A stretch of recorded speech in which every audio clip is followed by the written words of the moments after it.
రాకడకును ఈ యుగ సమాప్తికిని సూచనలేవి అని శిష్యులు యేసుప్రభువుని అడిగినప్పుడు యేసయ్య ఇచ్చిన సమాధానం, అనేకులు నా పేరిట వచ్చి నేనే క్రీస్తునని చెప్పి పలువురిని మోసపరిచెదరు.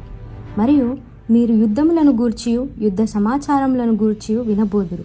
మీరు కలవరపడకుండా చూచుకొనుడి. ఇవి జరగవలసి ఉన్నవి గాని అంతము వెంటనే రాదు. జనము మీదికి జనమును, రాజ్యం మీదికి రాజ్యమును లేచును. అక్కడక్కడ కరువులును భూకంపములను కలుగును. ఇవన్నీ వేదనలకు ప్రారంభము. అప్పుడు జనులు మిమ్మును శ్రమల పాలు చేసి చంపెదరు. మీరు నా నామము నిమిత్తము సకల జనముల చేత ద్వేషింపబడుదురు. అనేకులు అభ్యంతరపడి ఒకనినొకడు అప్పగించి ఒకనినొకడు ద్వేషింతురు. అనేకులైన అబద్ధ ప్రవక్తలు వచ్చి పలువురిని మోసపరచెదరు. అక్రమము విస్తరించుట చేత అనేకుల ప్రేమ చల్లారును. అంతము వరకు సహించిన వాడెవడో వాడే రక్షింపబడును. మరియు ఈ రాజ్య సువార్త సకల జనముల సాక్షాత్తమై లోకమందంతటను ప్రకటింపబడును.